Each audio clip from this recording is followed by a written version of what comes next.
அரிது அரிது மானிடர் ஆதல் அரிது. ஔவையார் பாட்டை கவனிக்கிறோம்.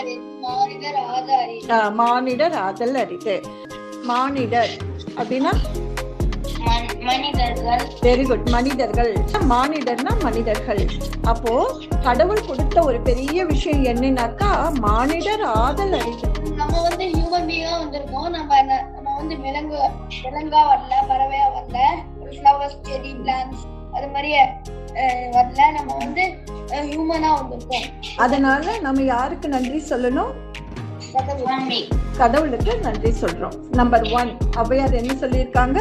அரிது அரிது மானிடர் ஆதல் அரிது. கடவுள் கொடுத்த ஒரு வரம், இதுவே பெரிய விஷயம். அதுக்கு அடுத்த ஸ்டெப், மானிடர் ஆயினும் கூன் குருடு செவிடு பேடு நீங்கி பிறத்தல் அரிது அப்படின்னு சொல்லியிருக்காங்க. என்னன்னாக்கா நம்ம மானிடரா பிறந்துட்டோம். ஆனா நிறைய பேரை பார்க்கும்போது என்ன தோணும் தர்ஷன், எவ்வளோ பேருக்கு கண்ணு தெரியாம இருக்காங்க, எவ்வளோ பேர் காது கேட்காம இருக்காங்க.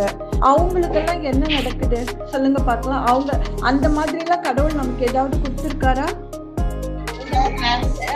எல்லாமே காது கேட்க முடியும், கை கேட்க முடியும், கால் சரியா இருக்கு, நல்லா இருக்கு. அப்படிப்பட்ட ஒரு அரிதான விஷயத்தையும் கடவுள் நமக்கு கொடுத்திருக்காரு இல்லையா? அதுவும் ஒரு அரிதான விஷயம். அந்த மாதிரி எல்லாம் இல்லாம கடவுள் நமக்கு இதை கொடுத்திருக்காரு இல்லையா? சோ அதற்காக நாம் கடவுளுக்கு நன்றி சொல்றோம்.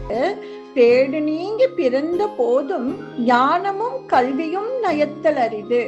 ஞானம், அறிவு கொடுத்திருக்காரு, புரியுதா?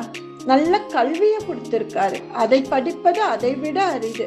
நிறைய ஞானம் பெறணும், நிறைய கத்துக்கணும், நல்லா படிக்கணும். நல்லா படிச்சு அதை மற்றவங்களுக்கு சொல்றதுக்கு கடவுள் நமக்கு அந்த அறிவை கொடுத்திருக்காரு. அதை நம்ம என்ன பண்ணணும்? யூஸ் பண்ணணும். அதனால உங்களுக்கு கடவுள் கொடுத்திருக்கிற ஞானம், கல்வி இதெல்லாமே ரொம்ப ரொம்ப அரிதான விஷயம். அதுக்கு அடுத்த ஸ்டெப் என்ன சொல்லியிருக்காரு? ஞானமும் கல்வியும் நயந்த காலையும் தானமும் தவமும் செய்தல் அரிது. தானம் தவம் அதுனா என்ன அர்த்தம்டி சொல்லுங்க பார்க்கலாம்.